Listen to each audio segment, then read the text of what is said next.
Oui, monsieur. Stratigraphie BCGS 3 2021. Donc, cette science va faire l'objet au TD numéro 2. Donc, qui comporte 2 exercices. Le premier exercice est le suivant. L'exercice 1. Avec 2 questions. Grand A, illustré par un profil de dépôt, une régression marine pendant une baisse du niveau marin. Les apports sédimentaires et la subsidence sont actifs. Deuxième question, grand B, à quoi est due cette régression marine? Et on commence par grand A. Illustré par un profil de dépôt, une régression marine. Vous savez que ça veut dire un profil de dépôt. Ce sont les 2 profils qu'on avait utilisés dans le cours pour définir ces deux phénomènes marins, notamment la régression marine et la transgression marine. Alors là, les conditions dont il faut en tenir compte, on est en période de baisse du niveau marin avec une régression quand le niveau marin baisse, donc on est en période de baisse du niveau marin. Nous avons les apports sédimentaires qui sont actifs, donc érosion du continent proche et transit des sédiments jusqu'au milieu marin proche. Puis nous avons le milieu marin qui subit un affaissement progressif au cours du temps. Un affaissement continu et progressif au cours du temps. C'est-à-dire, vous imaginez le fond du bassin marin, donc qui s'enfonce vers le bas, qui subside vers le bas de manière progressive et continue. Donc, vous commencez par le faire. Donc, je vous donne une idée. Voilà. Voilà la situation au temps T0. La situation au temps T0. Donc, voilà le profil. Le premier profil, le profil initial, avec la surface initiale de dépôt T0. Est-ce que vous voyez la diapo 3? Oui, monsieur. Oui, monsieur.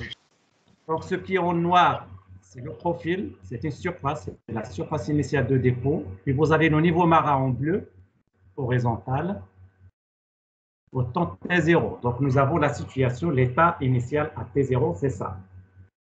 Alors, les premiers dépôts en provenance du continent droit. T'as ton micro, s'il vous plaît. Tenez vos micros, s'il vous plaît. Comme ça ne dérange pas les autres. Donc, ici, cette flèche-là, en rouge ou bien en marron clair, montre qu'il y a érosion sur le continent. Et c'est ce continent-là érodé qui alimente notre milieu marin. D'accord? Donc, regardez, quel est le mécanisme sédimentaire qui va assurer la distribution des sédiments dans ce milieu marin, à votre avis? Quel est le mécanisme? La progradation. Tout à fait. Pourquoi on va faire recours à la progradation dans cet exemple? Combien de choses on avait? On avait vu au cours que l'on a 2 types de mécanismes sédimentaires. Nous avons l'accrétion verticale et nous avons l'accrétion latérale. Alors, l'accrétion verticale, c'est un mécanisme de sédimentation qui se réalise dans un milieu marin profond, très profond, où l'énergie est très très faible, voire même nulle. Dans ce contexte, des sédiments en suspension dans la masse de l'eau vont subir une accrétion verticale, c'est-à-dire ils vont chuter verticalement sous l'effet de la gravité avec les particules les plus grossières qui se déposent les premières au fond, suivies par les particules relativement moins grossières, et ainsi de suite jusqu'aux particules fines, donc qui se déposent les dernières. D'accord? Mais là, on est haut par rapport dans le milieu marin, on est haut, on est au milieu marin peu profond, on est à proximité du rivage. Est-ce que c'est bien clair? Et regardez la première surface, la surface initiale de dépôt, comment elle est. Il n'est pas horizontal, donc le fond du bassin il est incliné. L'énergie elle est très forte. Le fond du bassin est incliné, donc ces 2 conditions-là montrent bien que l'on aura une gestion de la sédimentation qui va se faire par progradation. D'accord? troisième diapo, quatrième diapo, c'est celle-là. Alors, regardez, les sédiments, quand ils arrivent donc, au niveau des rivages, les particules les plus grossières, c'est-à-dire conglomératiques, qui se déposent à proximité. Ensuite, nous avons les particules gréseuses, suivies par les particules les plus fines. Ces dernières sont entraînées plus loin dans la partie distale de cette porte. Donc, si l'on essaie de voir la légende, donc, tout ce qui est grossier, c'est une légende que l'on choisit. Donc, chacun a le droit de choisir ce qu'il veut. Mais moi, j'ai choisi donc, sédimentation détritique, allant du conglomérat aux argiles. Alors, les conglomérats, je les considère comme des dépôts continents marins, ça veut dire qu'ils se déposent à proximité de la ligne de rivage, mais en milieu aérien, subaérien. Donc, ce sont des dépôts côtiers non marins. Ils ne sont pas aquatiques, ils sont subaériens. Les dépôts gréseux sont les premiers dépôts marins côtiers. Ce sont des dépôts côtiers marins, donc ce sont les premiers dépôts marins côtiers. Ensuite, les argiles en position distale. Donc, comme vous pouvez le constater, ils sont entraînés plus loin dans la partie distale, donc ils sont considérés comme étant des dépôts marins francs. Donc, allant de cette première situation, regardez, imaginez, si vous faites juste un trait de particules, nous avons les particules grossières qui se déposent ici, ensuite les grès, suivi par les argiles et ainsi de suite. Donc, ce qui vous donne donc, cette situation-là où on voit la mise en place du premier prisme progradant. Donc, nous avons le premier prisme progradant. Alors, la surface initiale de dépôt ici présentée en noir correspond à les lignes de temps T0. La première surface de progradation, ou bien la surface que vous voyez ici en mauve, c'est le premier prisme progradant, donc la surface du premier prisme progradant à la valeur d'une ligne de temps TA. Vous dessinez ça, s'il vous plaît. Et regardez, la flèche en bas indique que la subsidence est active. La subsidence est active, c'est-à-dire provoque l'enfoncement progressif et continu du fond marin au fur et à mesure que les sédiments se mettent en place dans ce milieu marin. Vous dessinez ça, s'il vous plaît.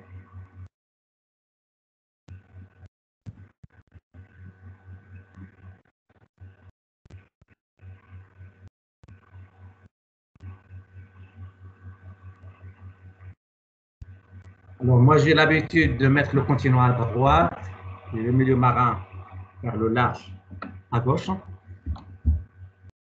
J'ai l'habitude de tracer cette polarité-là, de choisir cette polarité-là. Certains peuvent choisir l'inverse, le continent à gauche et le marin, et le milieu marin à droite.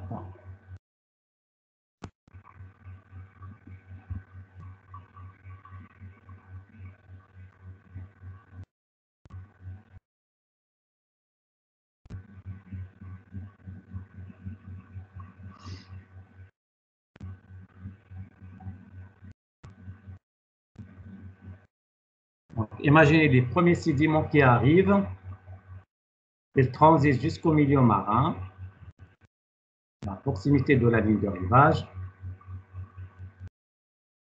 Donc, les premiers sédiments qui arrivent, ils chassent la ligne de rivage vers l'eau large.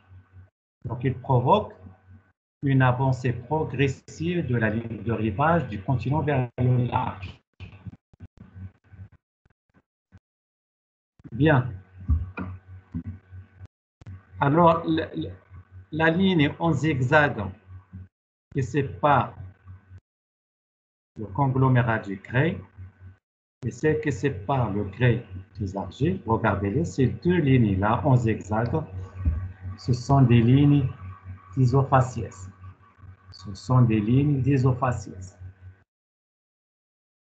Les lignes qui séparent ces trois classes de sédiments et qui est présentée en hexagone mauve, en zigzag, correspondent à des lignes d'isofaciès. Une ligne d'isofaciès, par définition, c'est une ligne qui sépare deux faciès successifs sur un profil de dépôt.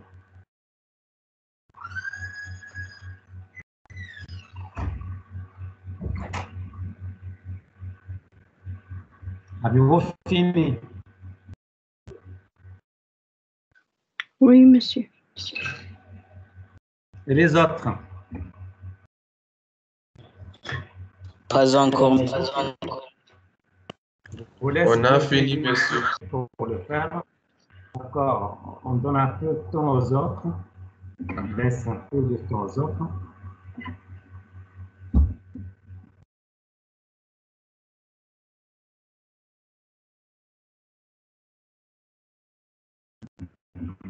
Donc, quand on regarde cette étape, durant laquelle se met en place le premier prisme de dépôt, regardons, premier prisme regardation, on voit clairement qu'il y a trois phénomènes qui sont actifs et qui gèrent la distribution des sédiments.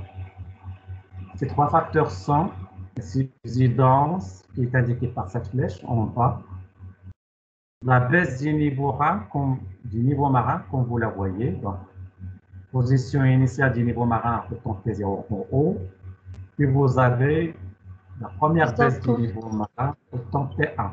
Pardon, mademoiselle? Mademoiselle? Donc, au temps T1, nous avons la première baisse. Première baisse du niveau marin est mise en place du premier prisme de progradation qui est enveloppé par la dernière surface qui correspond à une ligne de temps T1. Puis vous avez les apports sédimentaires qui sont actifs. Érosion du continent proche, c'est la source d'alimentation. Les sédiments érodés transitent jusqu'au milieu marin. Une fois dans l'eau, bien à proximité de la ligne de rivage. Donc, ce sont les courants de traction qui gèrent la distribution. Les courants de traction, les vagues, la houle, etc. Et leur distribution sur cette pente est contrôlée par la taille des particules. Les particules les plus fines, argileuses, qui sont entraînées plus loin. Et il y en a même des particules argileuses donc, qui chutent, qui décantent par gravité.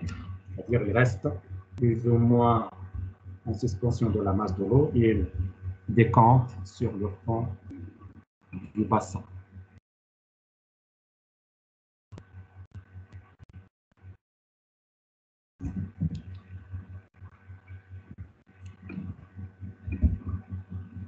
Bien. Alors, la légende, on l'a choisie. Hein. C'est à vous de choisir ce que vous voulez. Hein. Mais là, pour illustrer l'un des phénomènes marins, que ce soit une transgression en radiation marine, il faut absolument que vous choisissiez 3 types ou 4 types avec le premier sédiment qu'il faut considérer comme des sédiments qui sont mis en place à proximité de la ligne de rivage, mais en milieu subaérien.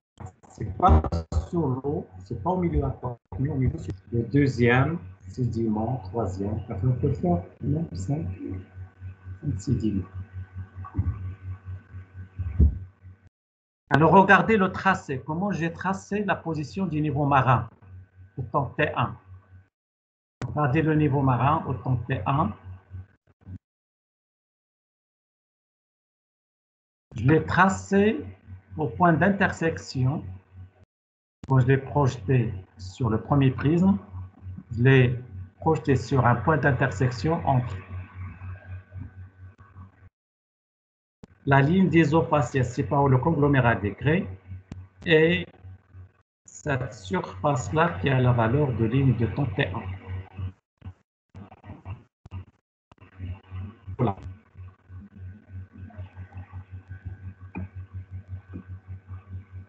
On va faire appel donc la mise en place donc les apports sédimentaires continus. Et on assiste alors par la suite à la mise du deuxième prisme progradant.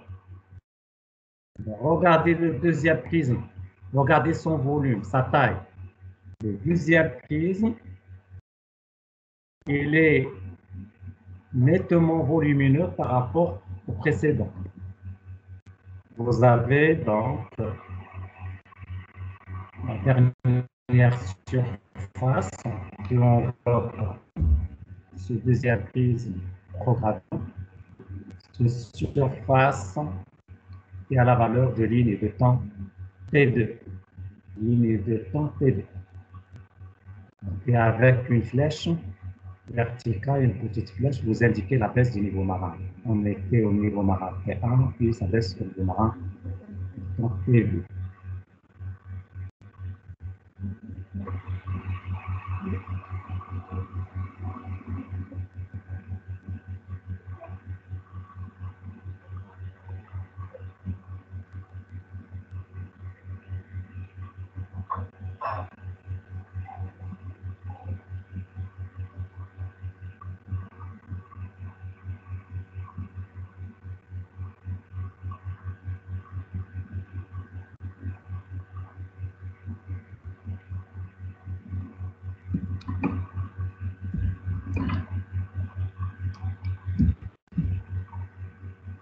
Alors, regardez avec une deuxième flèche verticale, la plus grande flèche verticale. J'indique toujours que la subsidence est active, c'est-à-dire que le temps du bassin il baisse progressivement.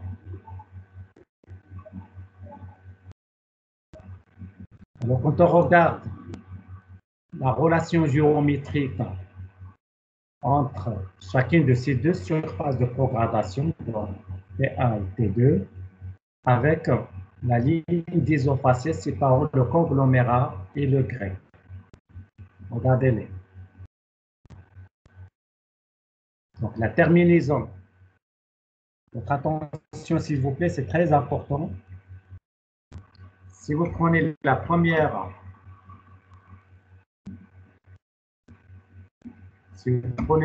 surface de progradation, celle-là, enveloppant le premier prisme de progradation pardon, et qui a la valeur de ligne T1, regardez cette terminaison amont. Quand je dis amont, c'est-à-dire du côté continent. Cette surface-là, elle a deux terminaisons. Une terminaison aval, à ce niveau-là, en bas, et elle a à notre extrémité, que l'on appelle terminaison, du côté amont. Alors, cette terminaison-là, il se connecte sur la surface initiale de dépôt à ce point d'intersection que l'on appelle enlape côtier. C'est un enlape côtier au temps T1. De même, la surface ayant la valeur de temps T2, quand on regarde sa terminaison amont, il regroupe à ce niveau-là, on a un point d'intersection avec la surface initiale dont la valeur de ligne T1 et ce point d'intersection entre les deux, on l'appelle enlape côtier au temps T2.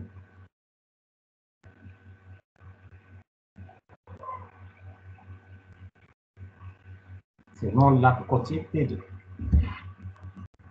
Donc c'est bien noté à droite OT1, OT2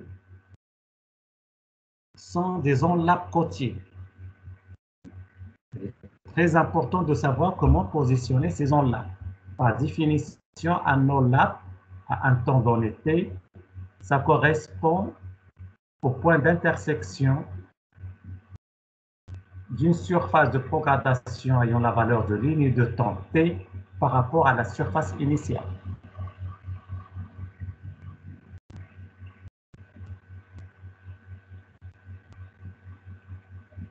Est-ce que vous voyez la diapo? Est-ce que vous voyez la diapo 4, la diapo 5? Répondez-moi Oui, s'il vous monsieur. plaît. D'accord, Oui, donc monsieur. on est sur la diapo 5. Monsieur. Très bien. Donc, avez-vous fini le dessin? Oui, monsieur. Donc notez bien, regardez la position du niveau marin T2. Je l'ai tracé d'une manière horizontale, parfaitement horizontale, et je l'ai positionné au point d'intersection entre la ligne des eaux faciales séparant le conglomérat des craies et la surface de progradation ayant la valeur de ligne de temps T2. C'est ce point d'intersection-là.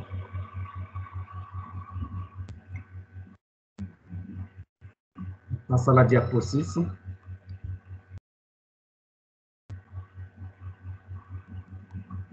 Monsieur. Regardez, je vous laisse faire la diapo 6.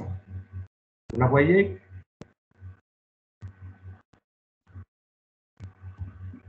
Est-ce que vous voyez la diapo 6? Oui, monsieur.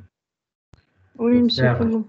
Pour que vous puissiez voir le détail. Alors, je vous laisse 2-3 minutes pour le faire, pour compléter. 2-3 minutes.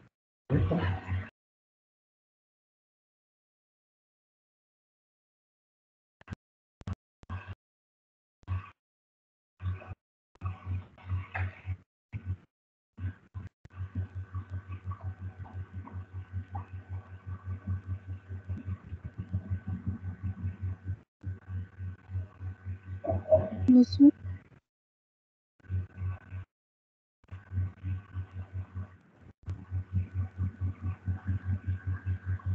Donc, voilà.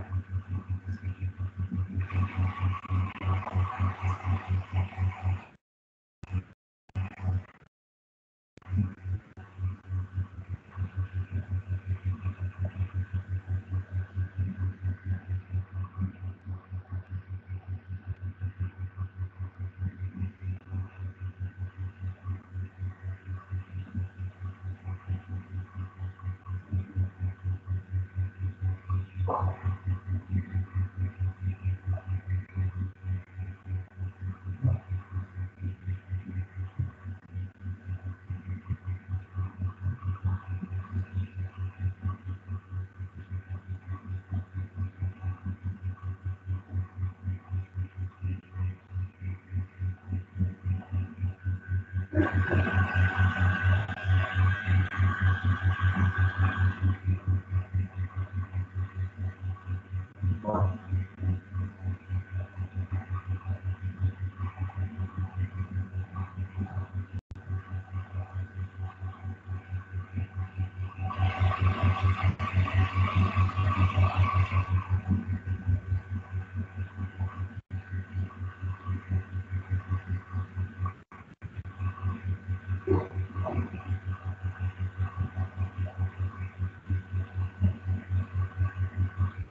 Bien, mademoiselle?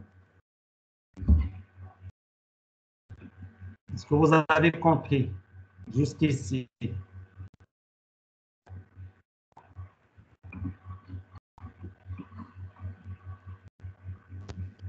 Vous m'entendez?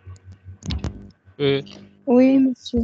Regardez, donc, oui, donc on a fait, J'ai une donc, question. comme vous le voyez, donc nous avons la mise en place du troisième prisme de propagation. D'accord? Donc, si vous voulez dessiner le troisième prisme, il faut le mettre un peu plus gros que le deuxième prisme, plus volumineux que ça, parce que ce que j'ai dessiné là, donc, ils sont identiques. Le deuxième et le troisième, ils sont au même volume. Il faut l'agrandir un petit peu. Oui, je vous écoute. Vous voulez me poser une question? Oui, ma question c'est que qu'est-ce qui explique la différence de taille des prismes allant de contenant vers vers le bassin? Ce sont les apports sédimentaires. Vitesse. Non seulement ça, mais également nous avons aussi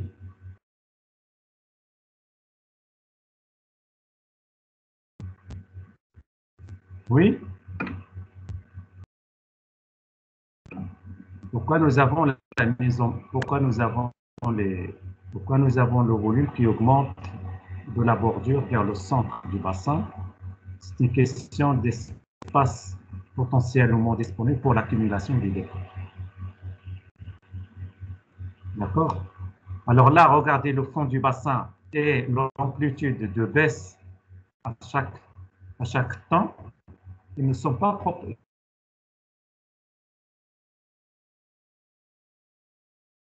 Ils ne sont pas schéma.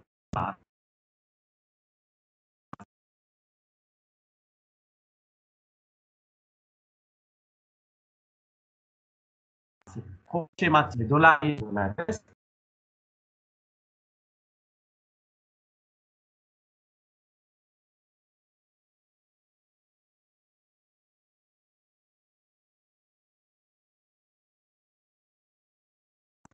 Donc,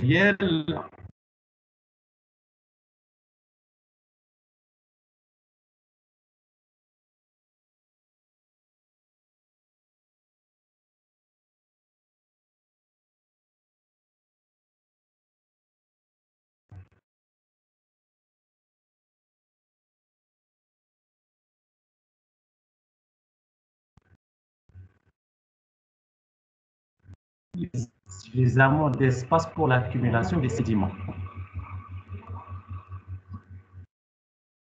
Alors, notez bien la baisse, si l'on essaye d'additionner les petites baisses, autant T1, T2, T3, alors la somme de ces baisses, elle est indiquée par la flèche verticale à gauche, tout à fait à gauche, en bleu.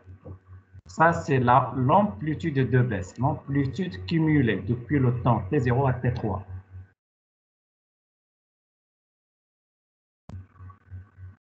Donc, vous notez que les surfaces de propagation ici présentées en mauve, ils ont la valeur de ligne de temps. Donc, vous avez T0 qui correspond à la surface initiale de dépôt en noir,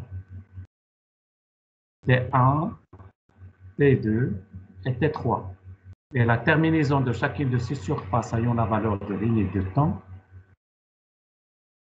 au niveau de sa terminaison amont sur la surface qui la précède, donne un point d'intersection que l'on appelle enlap. Vous avez l'enlap aussi au temps T1, l'enlap au temps T2, l'enlap au temps T3. Alors regardez comment ils sont ces enlaps. Ils migrent vers où les enlaps? Comme indiqué par la flèche bleue horizontale. La flèche horizontale en bleu. Est-ce qu'ils restent sur la même verticale? Est-ce qu'ils migrent vers le continent, vers le large? Les enlaps. Large. Comme indiqué par la flèche en bleu foncé, les enlaps côtiers, ils migrent au cours du temps vers le large. Regardez-les. est-ce que les enlaps côtiers, est-ce qu'ils restent sur la même horizontale ou bien ils sont décalés?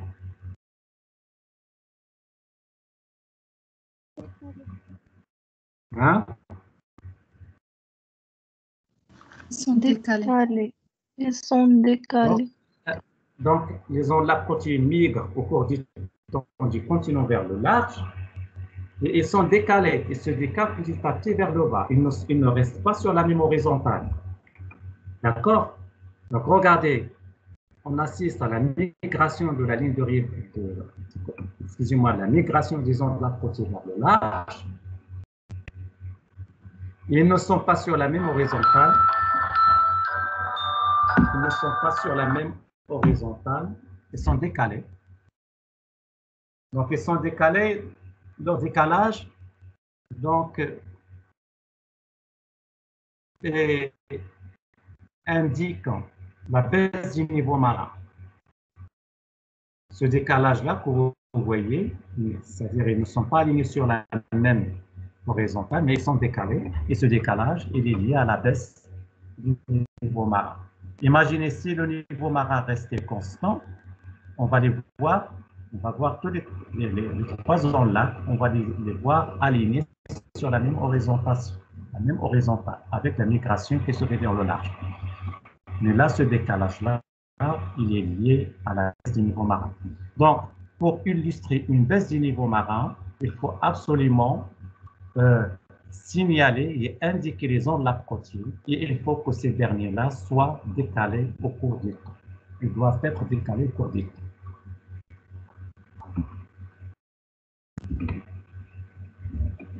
Donc, vous complétez votre profil de dépôt. Vous avez fini? Est-ce que vous avez fini? Et les autres? Oui, monsieur. Regardez, je vais vous montrer une chose. Regardez ici, regardez cette. Est-ce que vous voyez cette diapo, la diapo 11?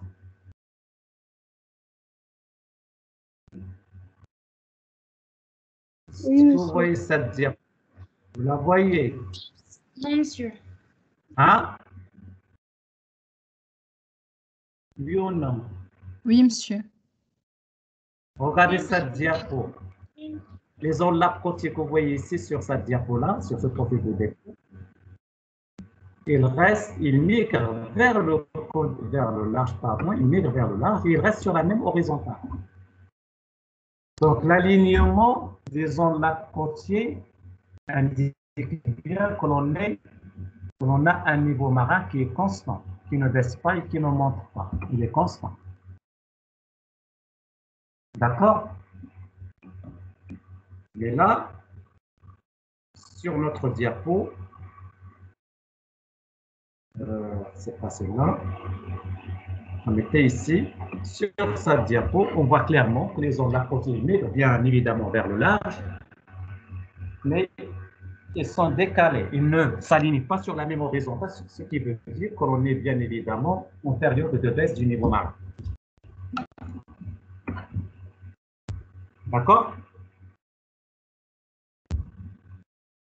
Alors, quel est notre objectif? Pourquoi tout ceci? C'est pour répondre à la question posée. Je vous rappelle la question. Illustrer une régression marine pendant une baisse du niveau marin quand les apports sédimentaires et l'acidité sont actifs. Alors, qu'est-ce que ça veut dire? Nous, on veut illustrer le phénomène de régression marine. Mais avant de l'illustrer, il faut rappeler sa définition. Qu'est-ce que ça veut dire une régression marine?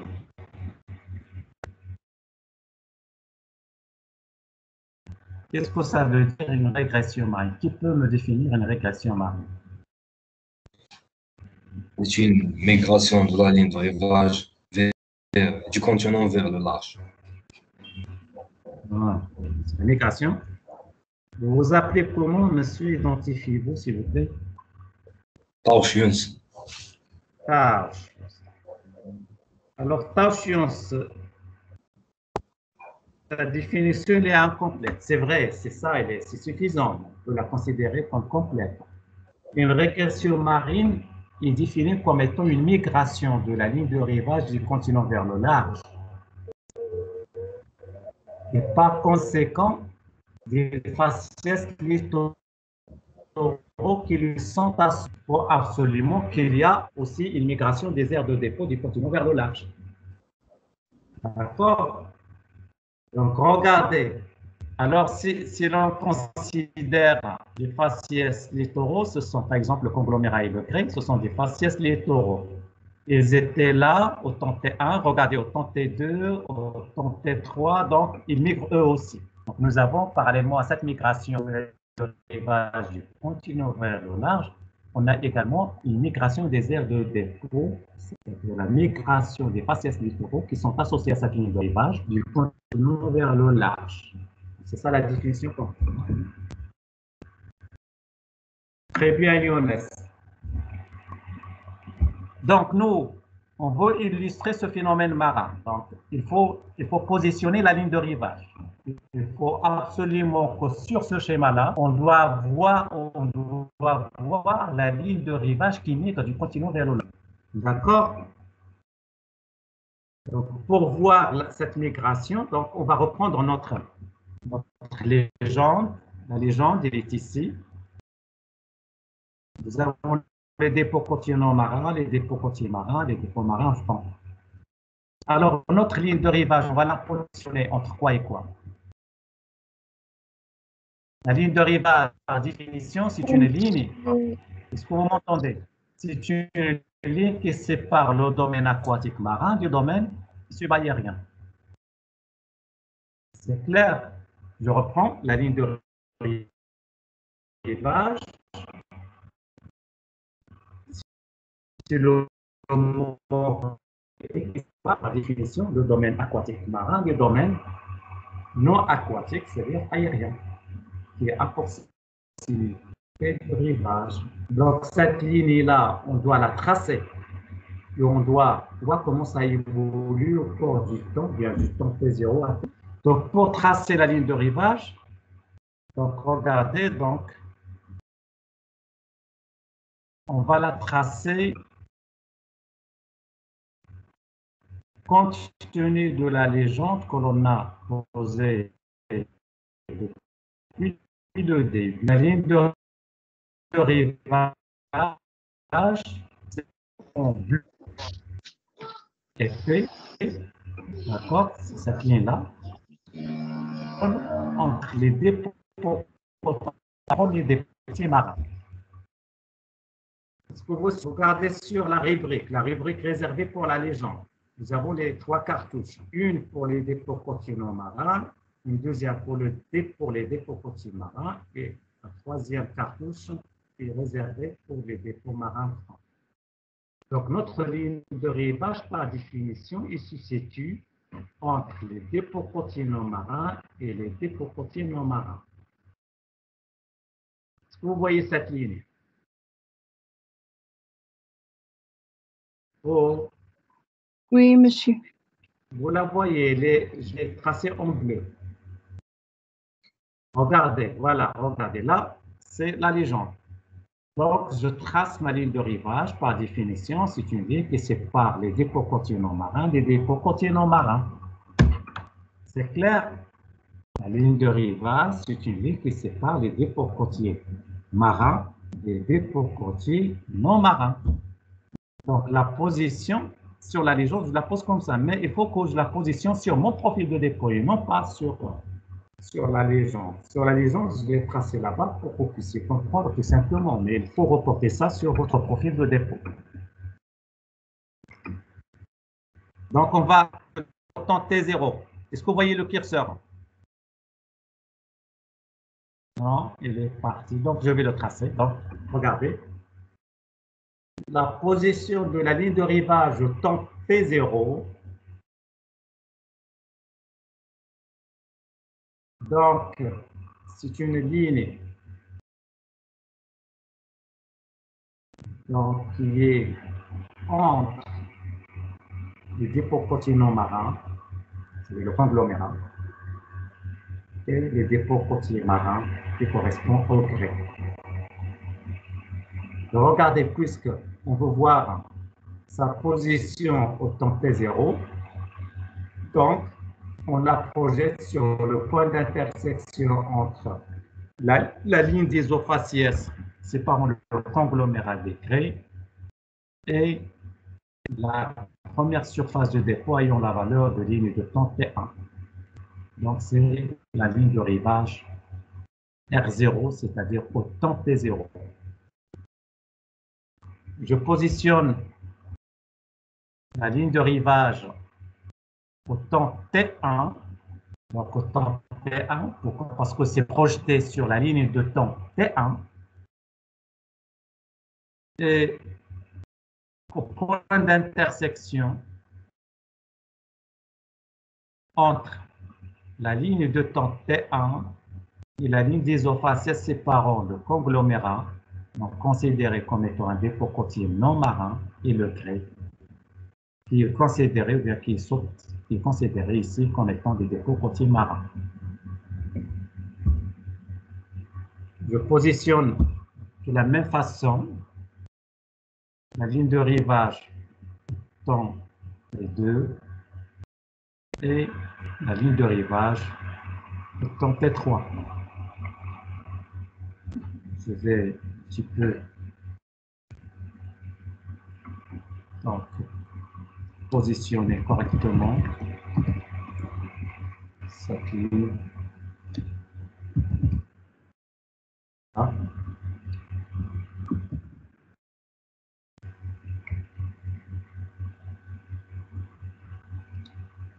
Voilà, donc quand on regarde ceci, on voit clairement,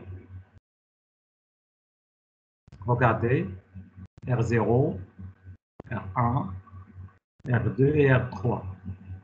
Alors, quand on regarde les différentes positions de la ligne de rivage depuis T0 à T3, on voit bien que la ligne de rivage, il avance du continent vers le large cours du temps.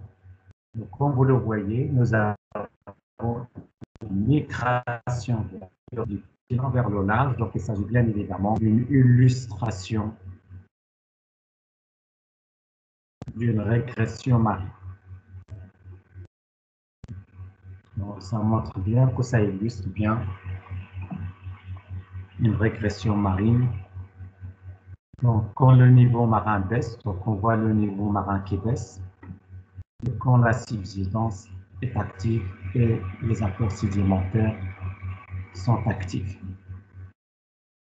Donc, regardez, donc nous avons trois phénomènes donc, qui s'interfèrent.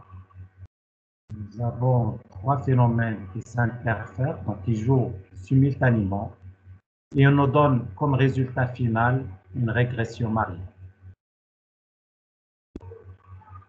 Donc, ces trois phénomènes, je vous les rappelle.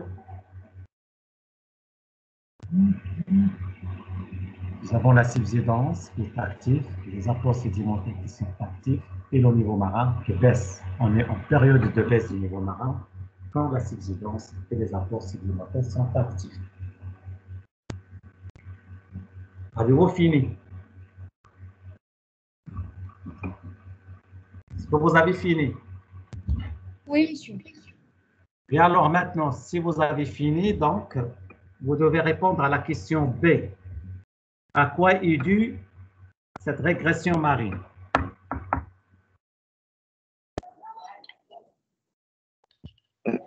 Bien, alors, regardez. On va voir la part de chacun de ces trois phénomènes. Alors, les apports sédimentaires, à eux seuls, quand ils jouent à eux seuls, est-ce qu'ils provoquent une avancée, une migration de la ligne de rivage vers le large ou bien vers le continent?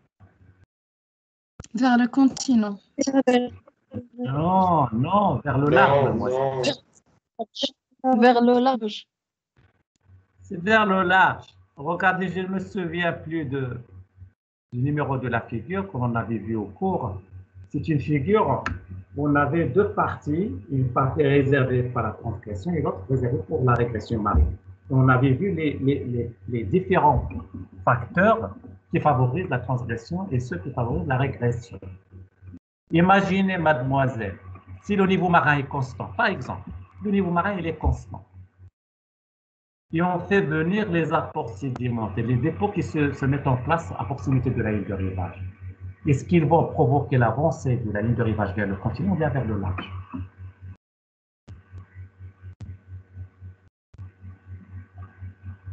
C'est vers le large.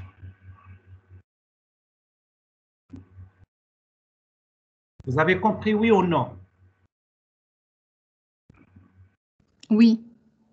Alors, je vais vous faire rapidement, je vais tracer rapidement, même si je ne dois pas le faire parce que ça demande du temps. Donc voilà, vous avez ça. Je vais le faire en noir. En noir. Et je vais faire le niveau marin horizontal, le niveau marin en bleu. Je vais agrandir un petit peu l'épaisseur, ici un petit peu. Donc regardez, vous avez le niveau marin ici.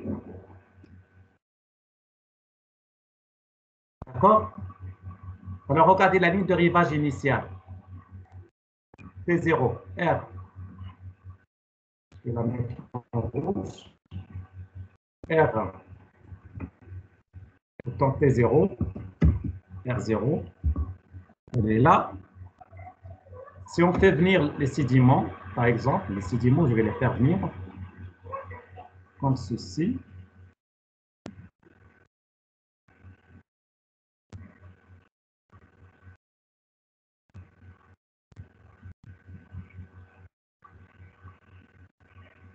Je vais mettre les sédiments marrons. Donc voilà les sédiments qui se mettent en place. Donc j'aurai ma deuxième position de la ligne de rivage au temps T1.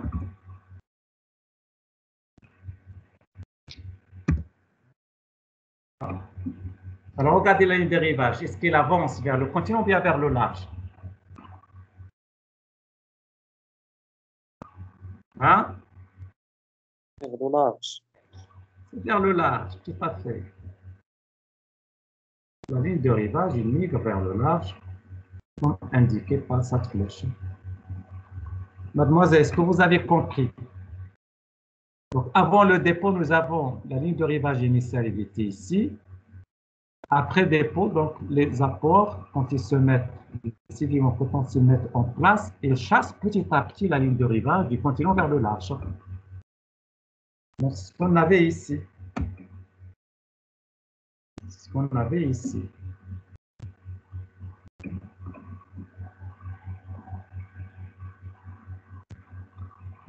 C'est pas où est-ce qu'on en est.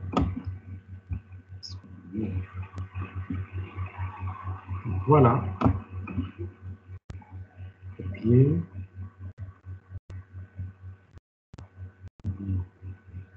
Coller.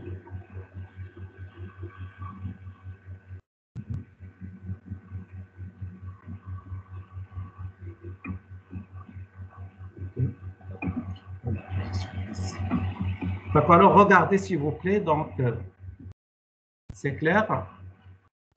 Quand les apports sédimentaires arrivent, ils chassent la ligne de rivage vers le continent, vers le large, pardon.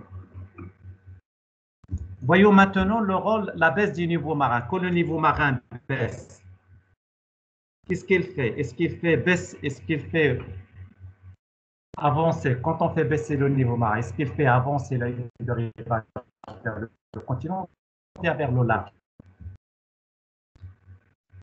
Hein? Vers le large. Alors là, regardez, je vais faire ça. Nous avons le premier niveau, notre niveau marin au temps T1, niveau marin au temps T0, pardon. Elle est là. D'accord? On va faire une baisse du niveau marin. Le niveau marin qui baisse. Vous voyez, elle baisse. Et nous avons ici le niveau marin au temps. Ici, le niveau marin au temps P1. Donc, ma ligne de rivage initiale, elle était ici, en rouge, T0. Elle était ici.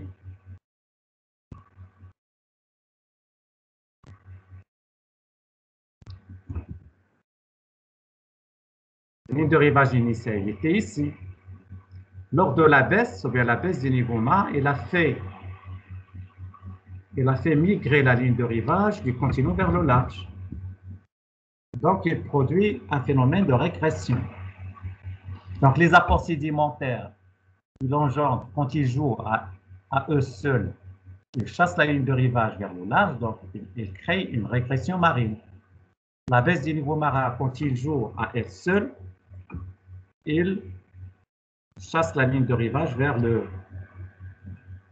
large, donc ils donnent naissance à une régression marine. D'accord? Et la subsidence. La subsidence, quand on fait affaisser le fond du bassin, est-ce que ça donne naissance à une régression ou à une transgression? Transgression, monsieur. Hein?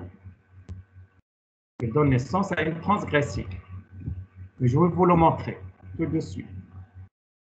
Donc voilà, je laisse ces éléments ici. Je vais les réutiliser après. Donc regardez mon niveau marin. Je vais le mettre ici.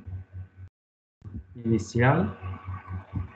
Le niveau marin, je le considère toujours comme constant pour montrer la part de chacun de ces trois phénomènes.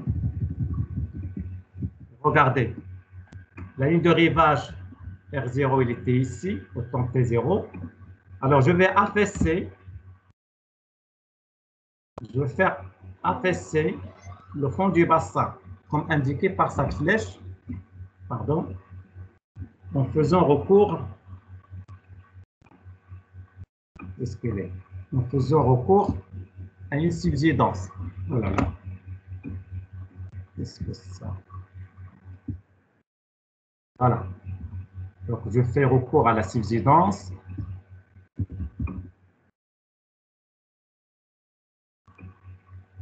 Je vais faire affaisser la surface, ou bien le fond du bassin. Donc, j'aurai mon fond du bassin qui va subir un affaissement, comme indiqué par les flèches. Donc, affaissement du fond du bassin. Donc, regardez, cette surface-là, je vais lui donner une autre couleur pour ne pas la confondre avec la première. Regardez, la surface initiale de dépôt, elle est en noir. On va faire recours à un affaissement par subsidence. Donc, cette surface-là va s'affaisser, va s'enfoncer progressivement vers le bas. Je vais présenter ici en mauve. Puis ensuite, je vais projeter ma ligne de rivage. Je vais la faire projeter sur ma nouvelle surface affaissée. Je vais la mettre en bleu, mais avec des tiretés pour que vous puissiez comprendre. Voilà. Et en gras. Un peu en gras. Voilà. Alors, regardez. Quand je prolonge mon niveau marin au temps T0, parce qu'il est constant, le niveau marin il est constant.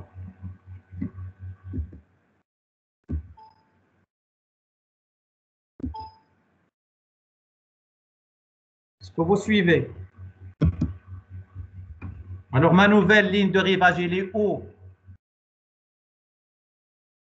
Hein? Elle est ici, ma nouvelle ligne de rivage, elle est ici. Après affaissement. Donc, regardez, la ligne de rivage, il avance vers où? Hein? Vers le continent. Non. Vers le continent. Très bien. Donc, nous avons un phénomène de transgression. Donc, si l'on fait jouer séparément les trois facteurs, les trois phénomènes, la baisse des niveaux marins, il chasse, il engendre, il donne naissance à une régression. Les apports sédimentaires, ils chasse la ligne de rivage vers le large, donc il donne naissance à une régression. Par contre, l'affaissement, c'est-à-dire la subsidence, quant à elle, elle crée un phénomène de transgression marine, c'est-à-dire il chasse la ligne de rivage du large vers le continent. D'accord? Est-ce que c'est clair? Donc nous, pour répondre à cette question, à quoi est dû ce phénomène de régression marine, il faut comparer la vitesse. Donc, à retenir les apports sédimentaires et la baisse des niveaux marins, eux, ils travaillent ensemble pour créer un phénomène de régression marine. Et la subsidence à elle seule, elle travaille, elle est active, elle travaille toute seule. Elle essaie de faire avancer la ligne de rivage vers le continent, c'est-à-dire pour créer une transgression marine. Donc, comment on doit procéder? Le résultat final, c'est la régression. Donc, on a illustré la régression. Et pour pouvoir expliquer cette régression, il faut absolument que vous compariez les vitesses des trois phénomènes. Donc, pour expliquer cette régression, il faut absolument que la vitesse de baisse des niveaux marins plus la vitesse des apports sédimentaires doivent être supérieures à la vitesse de subsidence. D'accord? Est-ce que c'est clair?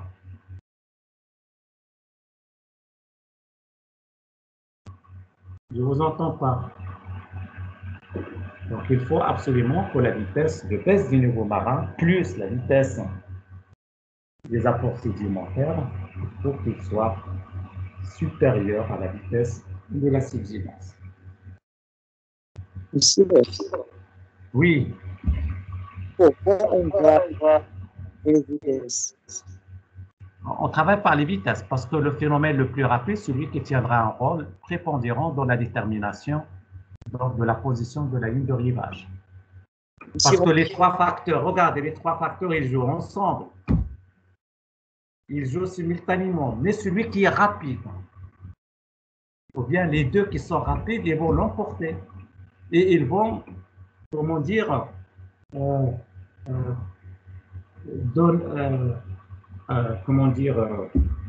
imposer leur force et leur vitesse pour donner le produit.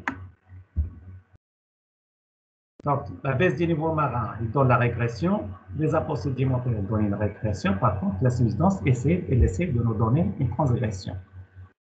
Donc, nous, depuis le départ, on a dit que l'on veut illustrer une régression marine dans ces conditions-là, mais pour expliquer pourquoi la ligne de rivage migre vers le large, pourquoi on a cette régression, il faut comparer les vitesses.